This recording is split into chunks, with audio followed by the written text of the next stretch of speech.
Bonjour à tous, bonjour à toutes. On se retrouve aujourd'hui pour une petite vidéo que j'aime bien faire maintenant. C'est le compte-rendu des lectures qui me font envie et qui sortent le mois prochain. Il me semble qu'il y a 5 lectures qui me tentent pour mai 2024. Sachez que ça a été un petit peu pénible à faire cette recherche parce que j'ai trouvé plein de livres, mais il y avait énormément de rééditions et d'éditions qui étaient beaucoup plus chères.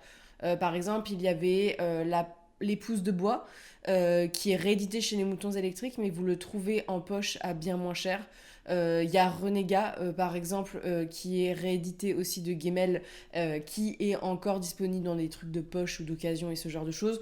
Donc je me voyais pas vous proposer des livres encore plus chers. Parce que moi je suis un petit rat, et le petit rat il va pas aller acheter le grand format quand il y a le poche, à moins qu'il y ait un ajout extrêmement important ou très différent dans le grand format, mais faisons nos petits rats et ne nous tournons pas forcément vers des lectures que tu peux avoir un petit peu moins chères. Aujourd'hui, je vais vous présenter beaucoup de fantasy de l'édition indépendante en majorité. Avant toute chose, je voulais simplement vous rappeler deux petites choses. La première, c'est que à la fin du mois, je serai à Toulouse, plus particulièrement à Portée-sur-Garonne, pour le salon Imagina Livre. C'est la seule et unique date que je ferai cette année dans le sud de la France, qui va me confirmer oui ou non si ça vaut le coup de commencer à faire de très grands déplacements comme ceci, mais j'ai plus de 8 heures de route en voiture à faire, donc voilà, il faut voir s'il y aura assez de gens qui viendront, si ça vaut le coup de descendre et de prendre autant de dépenses, que ce soit physique ou économique. Et je vous mets les petites dates du mois de mai, mais en mai, on va à West-Hurlin et aux Imaginales. Et ça, c'est très chouette, parce que fait partie de mes deux salons préférés de l'année. Et je voulais aussi vous rappeler, parce qu'on parle des sorties du mois de mai, mais au mois d'avril, il y a eu une superbe sortie. C'est La Reine de Fer, le deuxième et dernier tome de la duologie Les Voix de l'Oporum, la duologie que j'ai écrite, que j'ai terminée, et je suis très heureuse de pouvoir vous la présenter aujourd'hui. C'est la suite de La Gardienne du Chardon, qui est une duologie de steampunk fantastique. On est sous la cour de la reine Victoria, qui est devenue immortelle grâce à un sérum qui la rend beaucoup moins humaine et qui la pousse à mener une politique en place très violente, qui pousse d'autres confédérés à se rebeller. Et donc Londres, qui est londinium dans le texte, n'est pas très très calme en ce moment. Voilà, ça bouge pas mal, il y a des attaques et ce genre de choses. Et au-delà de ça, on suit Isobel Galloway, qui est une des héritières de la couronne d'Écosse, qui vit au palais suspendu, cette sorte de Buckingham Palace qui flotte au-dessus de ce londinium depuis l'enfance, et qui va perdre sa sœur, qui va essayer de savoir ce qui s'est passé, surtout que sa sœur l'a protégée de la reine Victoria, ce qu'Isobel a un petit secret. Mais surtout, elle est écossaise, et que les Écossais et les Anglais ne se sont jamais bien entendus. Le premier tome était très tourné sur le complot politique, complot de cour, mise en place des personnages et de l'intrigue. Le deuxième, on est plus sur du complot de cour et de l'action. On résout, c'est une vraie fin, et j'espère qu'elle vous plaira, parce que j'ai saigné pour la faire, et je vous mets le petit lien en barre d'infos si vous êtes intéressé pour le commander, et on va commencer tout de suite.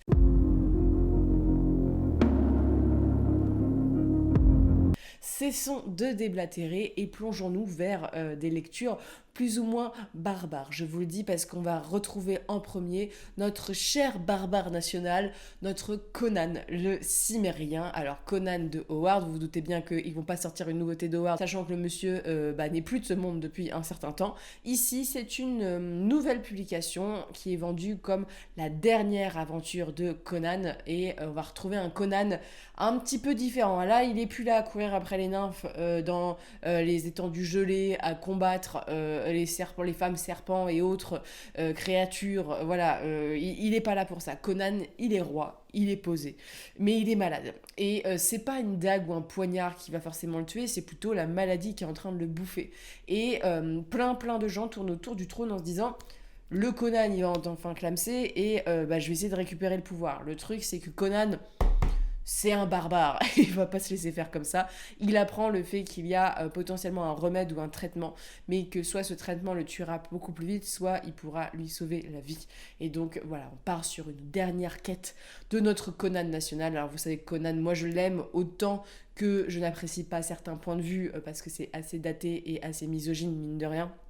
Quoi qu'en dise le public masculin, qui parfois me dit que je ne comprends pas, mais je pense qu'en tant que femme, parfois, je ne ressens pas les mêmes choses que vous, voilà, sur le sujet. Mais on va retrouver Conan dans cette position un peu de faiblesse, donc j'ai hâte de voir ça, parce que moi j'aime bien Conan, voilà, pour le coup. Moi j'aime bien les récits belliqueux où ça se tape, et j'ai très hâte, parce que je pense que ça va être un peu plus sûrement plus posé, plus peut-être pas un peu philosophique, parce que Conan, il y a quand même des questions assez lourdes qui sont présentes derrière les textes, et j'ai très très hâte. Ça s'appelle La sonde et la taille, et ça sera chez Albin Michel Imaginaire. Et ensuite, alors là, on quitte un peu la fantaisie belliqueuse pour aller sur un texte. Ce texte aussi, j'ai envie de le lire parce que pour deux choses. Pour une, parce que c'est mon engagement personnel, et pour deux, parce que c'est une recommandation. Ce texte, il m'a été recommandé chaudement par Emily Nursken, qui l'a lu en fait en lecture en anglais. Et qui m'a dit tu vas sûrement aimer, sachant que on parle souvent de cette autrice, parce que moi c'est une autrice que j'aime beaucoup, qui s'appelle R.F. Kuang, qui a publié La guerre du pavot, qui est une saga. Là, on est encore sur de la tempête. Hier, il y avait de la tornade. Là, il y a des coups de vent. Ils sont en train de refaire une partie de mon extérieur de la maison. J'ai l'impression que tout va s'envoler. Voilà. Donc, R.F. Kuang, elle a écrit de la fantasy. Et là, dans Yellowface, on va aller sur quelque chose d'un peu plus littéraire. Il faut savoir que je le lis parce que c'est dans une maison d'édition assez petite, que je ne connaissais pas.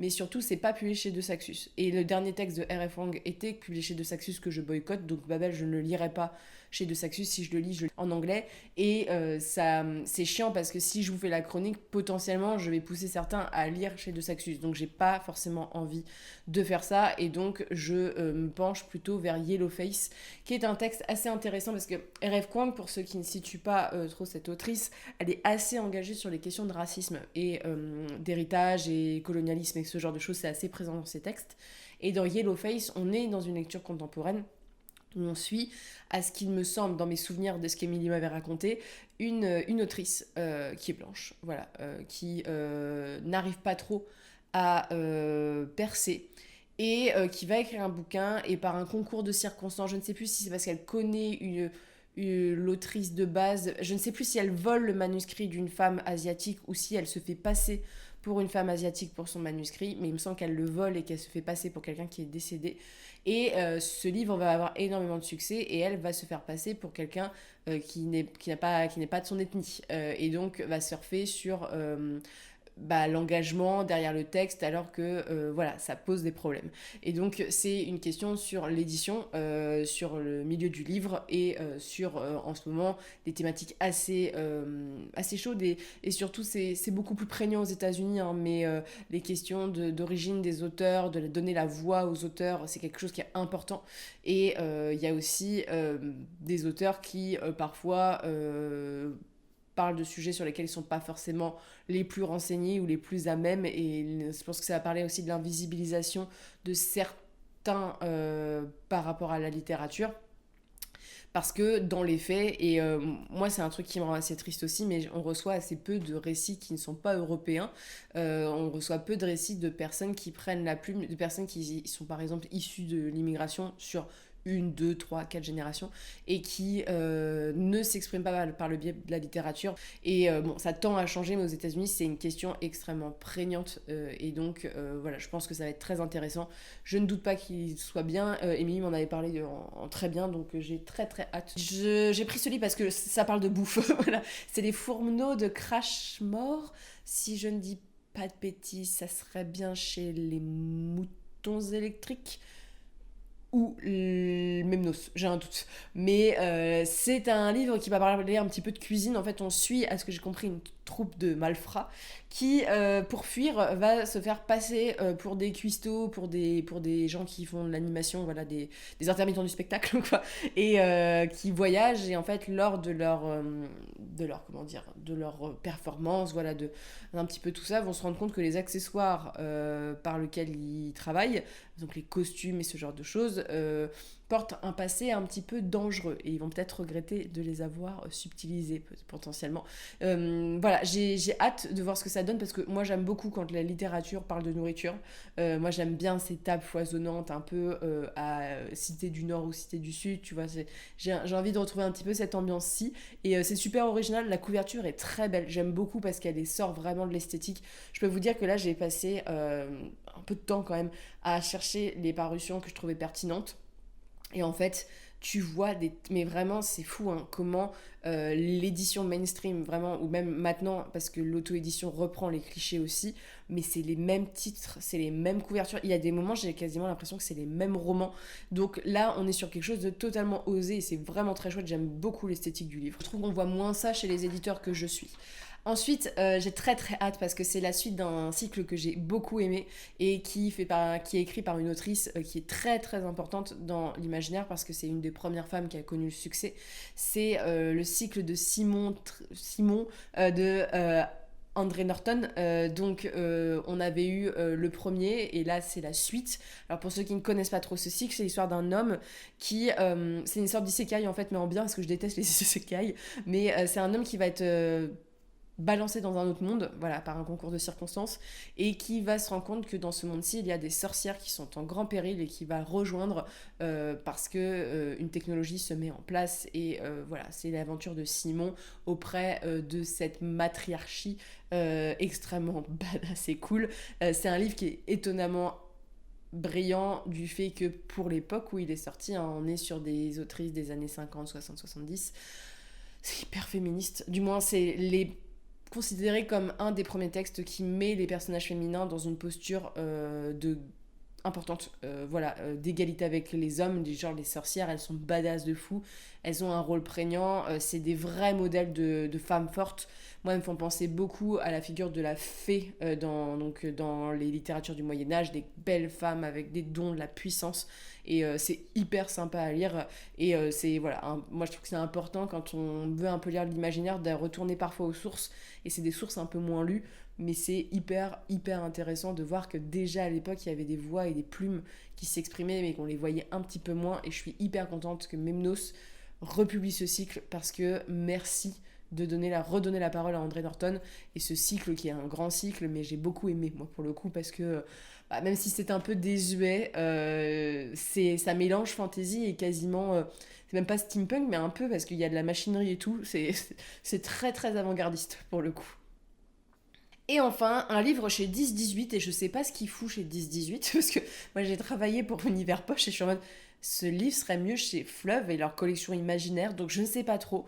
C'est un récit qui s'appelle La fille de la tempête. Je l'ai mis ici parce que c'est de la fantaisie, du moins dans le résumé c'est de la fantaisie. On suit donc 10-18 en plus c'est un poche, moi j'aime bien vous présenter du poche aussi. Il y a l'air d'avoir plusieurs trucs en poche qui sortent, entre les rééditions et parfois c'est pas très très clair, mais on est donc sur un mariage. C'est donc un roi qui va épouser, un prince qui va épouser une princesse, hein, on est dans un univers de fantasy. Cette princesse elle est accompagnée de plein de guerrières, voilà. Et une de ces guerrières, on va la retrouver morte dans la chambre du prince, et de là part une enquête. Donc j'ai très envie, j'ai pas voulu chercher à me renseigner plus. En fait, vous savez pourquoi j'ai choisi ça? Parce que ça m'a fait rappeler la couronne des 7 royaumes. Et comment vous dire que ça me manque des bouquins comme la couronne de 7 royaumes, et donc j'ai très hâte, hein, pour les gens qui connaissent pas la couronne de 7 royaumes, c'est pareil, on est sur un jeune homme lui qui est fiancé à une jeune fille, ils font leur petit truc et le lendemain matin quand il se réveille, elle a été poignardée dans le lit dans lequel il est et il a l'arme à la main. Et donc, ça va mal se passer pour lui. Et j'ai très très hâte de voir ça. D'autant plus étonnée que c'est chez 10-18. Donc, je pense que ça a attisé ma curiosité, à moins que 10-18 se lance maintenant sur la fantasy. Mais ça paraît bizarre au niveau plan marketing chez Univers Poche. Mais comme Editis, ça a l'air d'être... C'est le bordel en ce moment. C'est le bordel chez tous les gros groupes, que peut-être ils vont lancer une collection un peu plus imaginaire, mais voilà, je vais découvrir, j'ai très très hâte.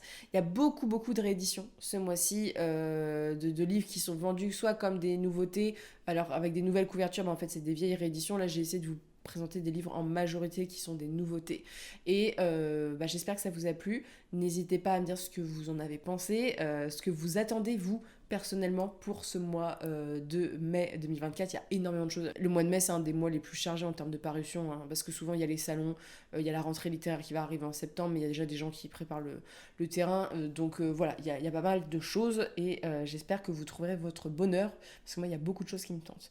Et sur ce, je vous souhaite une très bonne lecture et une très bonne journée.